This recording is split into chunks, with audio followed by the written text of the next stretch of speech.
what we want to see is how they grow up, both physically and, I don't know, metaphorically. Right? Physically, the population is increasing. Right? The population is increasing tremendously, and I think the more people we get here and what's going to become the United States, the more we start to question why we should be governed by a small island 3,000 miles away, as one Thomas Paine will phrase it. So how do we get to this point where revolution is even possible? I think a lot of it has to do with us growing up. All of the colonies, all of them experience phenomenal growth. Right? All of these colonies will experience phenomenal growth in the period that we are discussing, especially this period between, say, 1700 and the 1750s or 1760s. So I'll give you a couple of quick statistics as to what I mean, because at the end of that is going to be this American independence movement. So especially in the first half of the 18th century, or 1700 to 1750 or 60, we see tremendous growth. In 1700, there are about 250,000 or 260,000 colonial settlers. So 250,000 in 1700. By 1760, there are 1.6 million. By 1760, there are 1.6 million British settlers here. I would already call them Americans at this point, but you get the point. 1.6 million. Now, most of this population remains rural. I can't say that word very well, but agricultural, non-urban, rural. Trouble with my R's. It actually isn't until the 20th century, about 1920, that more Americans will live in cities than live on the farm. The tipping point for urbanization is really 1920. So most folks live in agriculture areas, live on the farm at this point, but the population is increasing, and you could argue that in and of itself is significant. Now, these towns and cities are growing, but most people still live on the farm.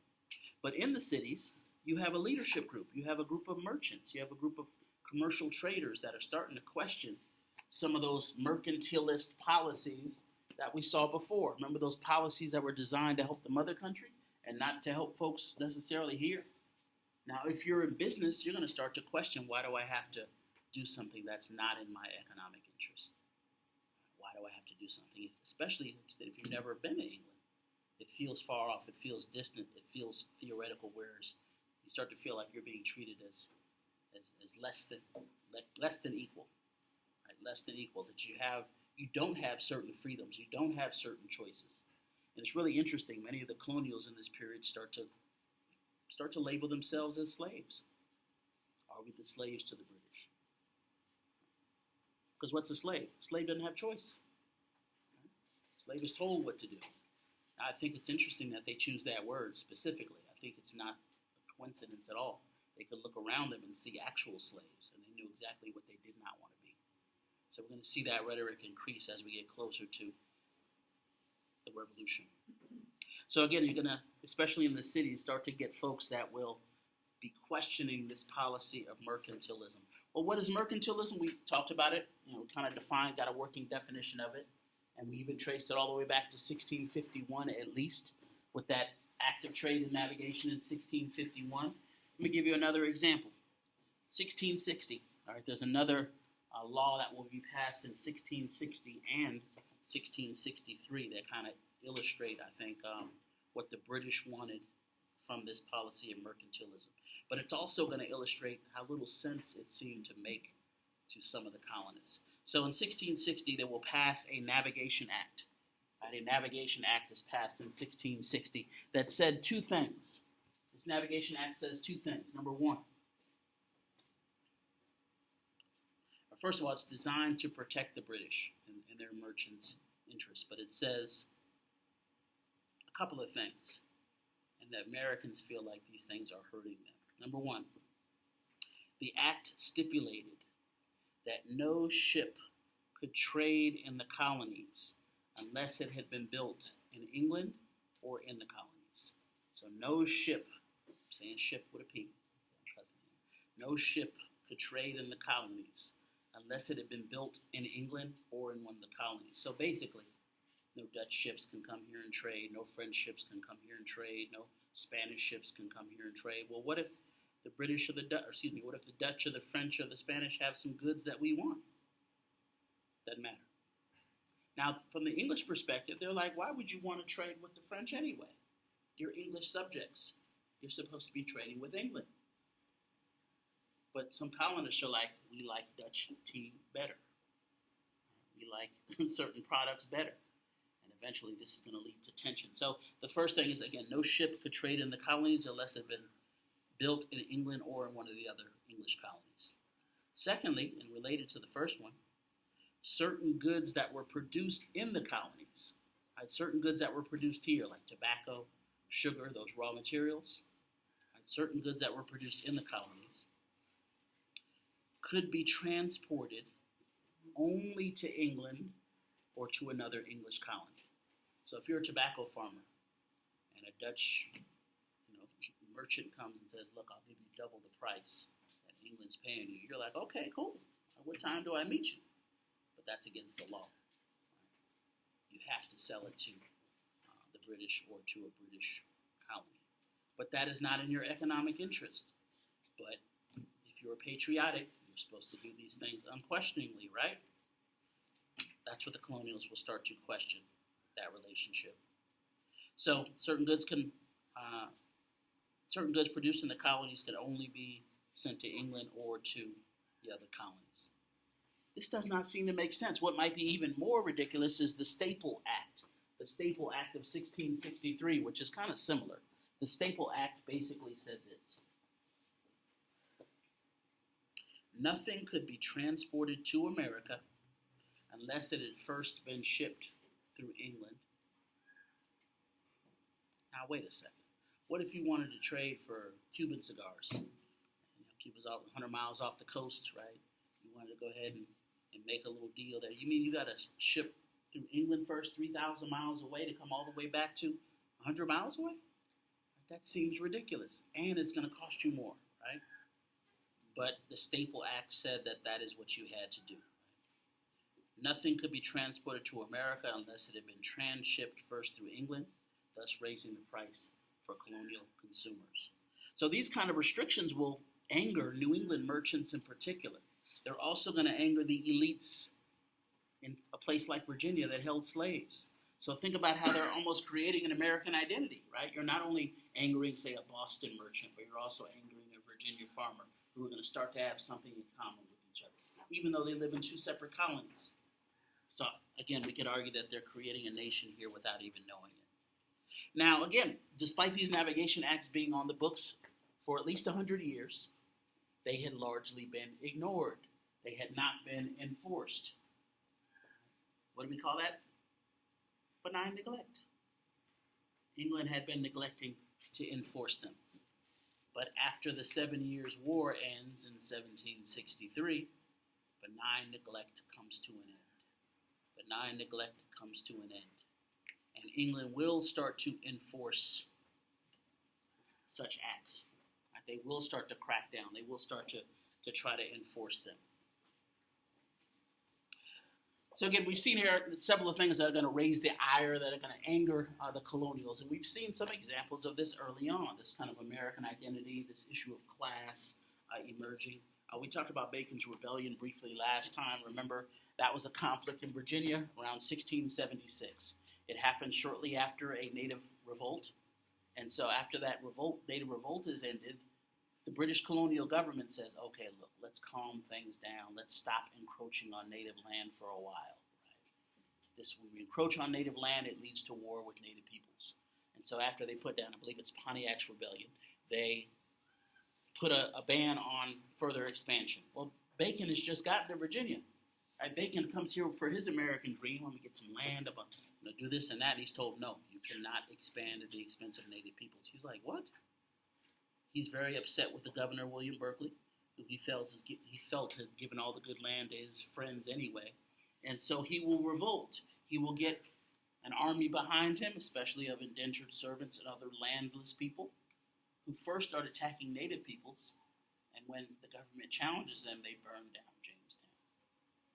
And so these issues of class and race and territory and all these things are already sort of well known, let's say, in this society. We kind of traced this when we looked at the laws of Virginia and why you're going to see an end to indentured servitude, particularly after this event. Now, the revolution fell apart when Nathaniel Bacon, its leader, died. He died of dysentery. And the movement will fall apart.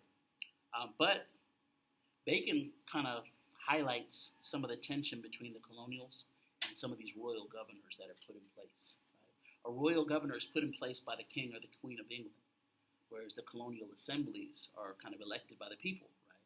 So you almost have this tension developing between the crown and the people, you might say. We also talked a lot about how events in the old world would continue to impact the new world. Right? Events in England continue to impact the new world. In part, they impact us because when England is occupied with its own issues, it tends to have benign neglect. It tends to forget about us.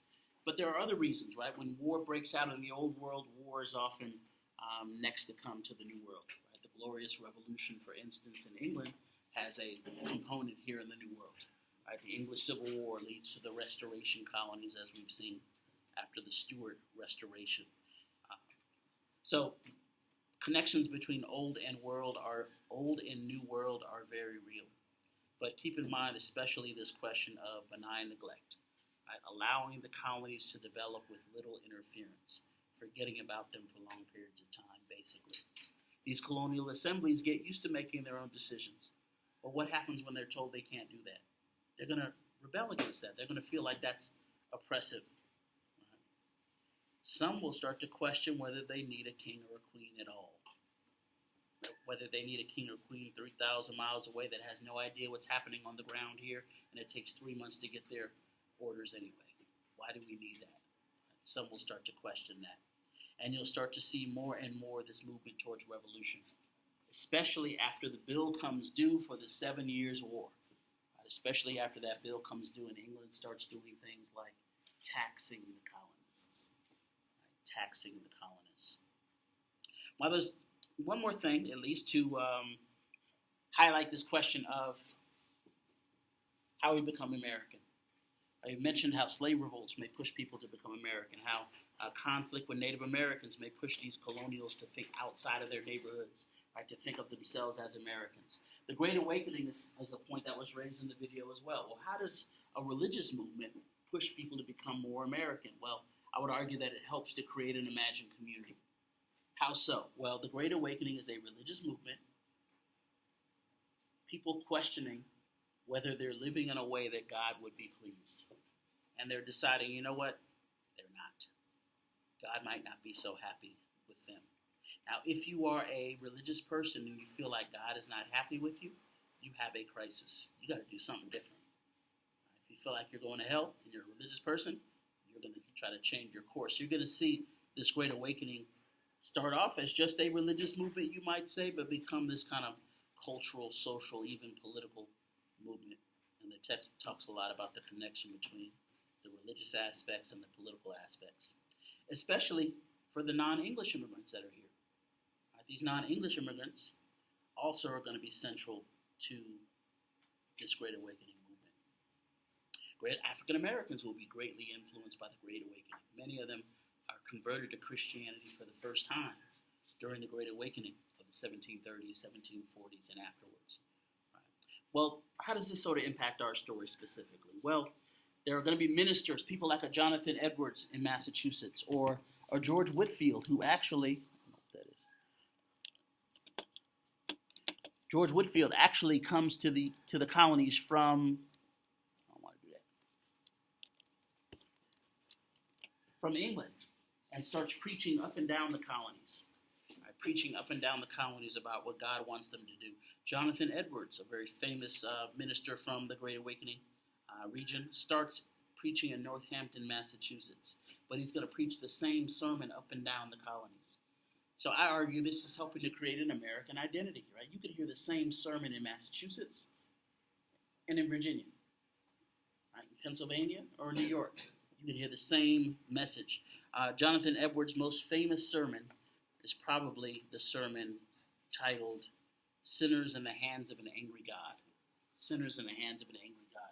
Edwards is going to preach that these colonists are sinners in the hands of an angry God, that they face the threat of being cast into hell, right? Cast into the lake of fire because they're not living the way God wants them to live, and they have to change something. So Jonathan Edwards is kind of terrifying, folks. Right? Thousands of people are coming out to hear him and others preach during this Great Awakening. So it sparked in New England, right, by the Congregational minister Jonathan Edwards. During the 1730s, Edwards would preach this kind of uncompromising Puritan message. You got to change your ways or you're going to hell. Right? Many will start to question their own lives and even question religious authority. Now, some say if you're willing to question religious authority, you're going to be willing to question your mayor, your governor, even the king. If you say the king is telling you to do things that God does not like, and you're a religious person, you have to disobey the king. So some people will connect this movement to a coming revolution.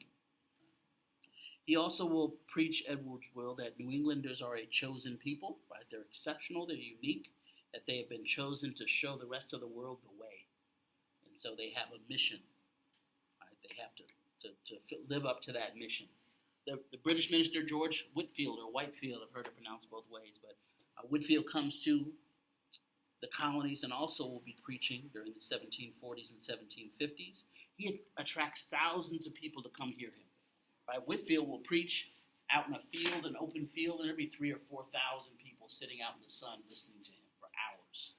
In fact, Ben Franklin writes an article after going to hear George Whitefield preach. It was titled, I believe, Upon Hearing George Whitefield Preach.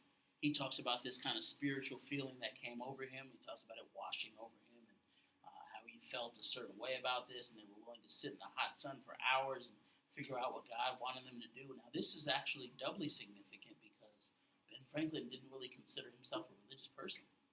And he still was tremendously impacted by this. So imagine if you're a religious person, how significant this might be, how significant this might feel. A new group of leadership will rise during this Great Awakening. Many of these leaders will be the leaders during the American Revolution. So many attach this religious movement to a social, cultural, and political movement. A social, cultural, and political movement. Last but not least, these Americans are really starting to develop their own imagined community and their own political system and culture, their own social system and culture, which may or may not be the same as England's. Right? It may or may not be the same as England's. Many of these Americans, quote unquote, are taking pride in the fact that they feel like their political system is more fair than the British system. They feel like their political system is more democratic, even though they would not yet have used that term. What do I mean? Well, even though the British prided themselves on having a constitutional system, right, after the Glorious Revolution, in fact, British politics are often seen as incredibly corrupt and limited. Incredibly corrupt and limited. For example, because of property qualifications, because you had to own a certain level of property or land before you could vote in certain elections, only about 20% of England's adult males, could vote in the House of Commons. So 2 out of 10 can vote. Now, is that democratic? No, it's not even a majority. Right, so 2 out of 10 can vote in the House of Commons. Well, in the American system, they feel like they're doing a better job of some of this. For example, by comparison, the American electorate might be seen as much larger. In Virginia, as many as 85% of adult white males could vote. So 85% versus 20%, we feel like we're much more democratic than the British. Now, of course, there are limitations on this idea of democracy, right? To say that 85% of white males can vote is an improvement over 20%, but who does that exclude? Women? No, they can't vote. Africans? No. Native Americans? No. Working people? Not usually.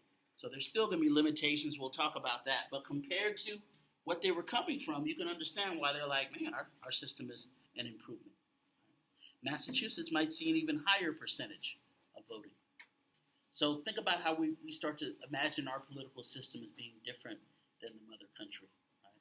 Right? The system of royal governors that get imposed on us, we feel like they're unfair. We feel like they're not elected. And so it's not sort of American in this sense. In addition to the political system, We are developing our own heroes, our own group of intellectuals. We don't feel like we have to always look to England for all of our heroes, all of our great thinkers. Yes, a John Locke in England and a Montesquieu in France are great thinkers. They are going to have a tremendous influence on these American thinkers. But we do have American thinkers that we can look up to. Ben Franklin, for instance. Right? Ben Franklin is, he would have been a reality star had he been around now. Ben Franklin may not look like much, right? Short, little, funny-looking guy with a funny haircut. I'm not talking about myself. I'm talking about Ben Franklin. He's famous in Philadelphia. He's famous throughout the colonies. He was also famous in Europe, perhaps more famous in Europe than he was in the colonies. He's a scientist. He's a philosopher. Right? He had read some of these great thinkers. He was a thinker of the Enlightenment, right? Heavily influenced by these old world ideas, but he's a scientist. He's going to take them and apply them and test them in electricity and all the sorts of things we know about him. Right? So you don't just have to look up to a John Locke in England. You can also look up to a Ben Franklin. The French thinker Montesquieu, right? Montesquieu writes a book called The Spirit of the Laws in the 1750s.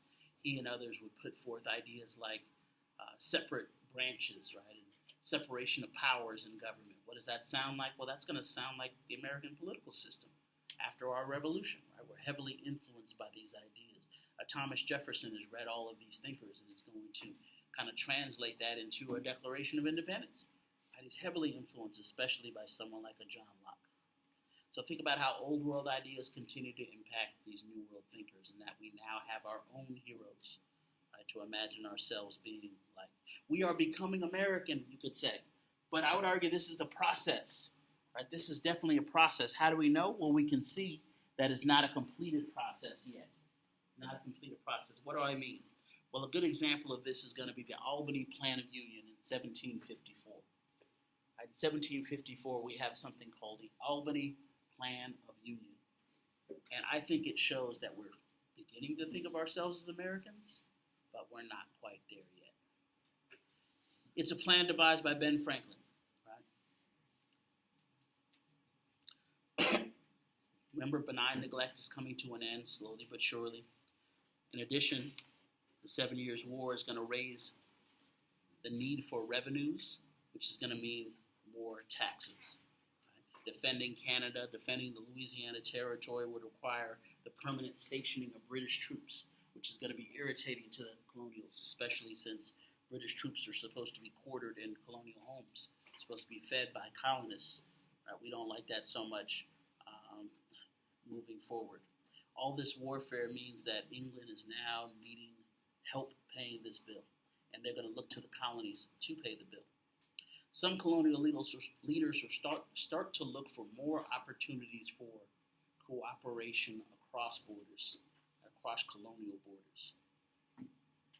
For instance, Ben Franklin will propose a loose colonial union in 1754 that will coordinate defense in case of Native American conflict.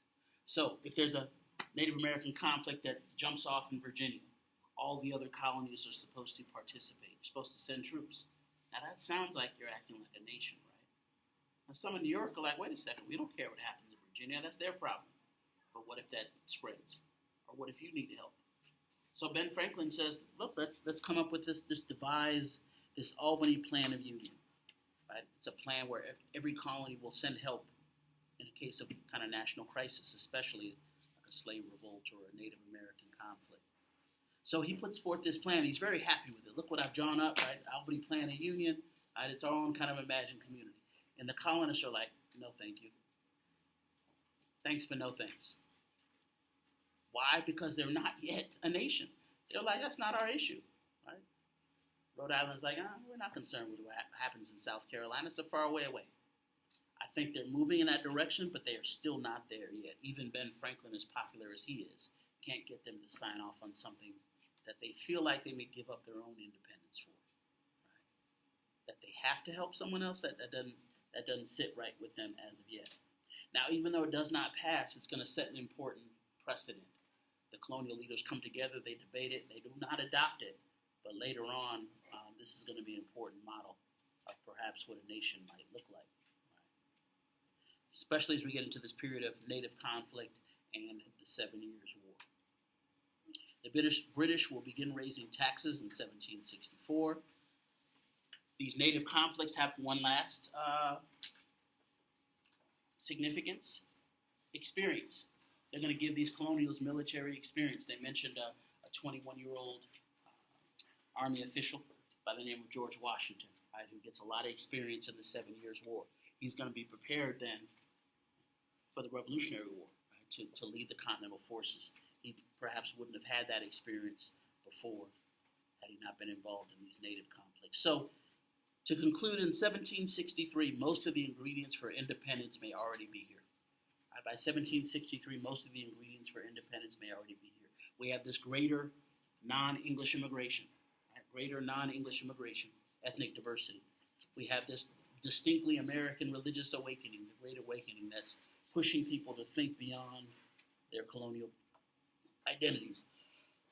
Excuse me. There's an evolving sense of becoming American. You have a political culture developing here that they see as different than the mother country, as unique, as an improvement over what the mother country may have.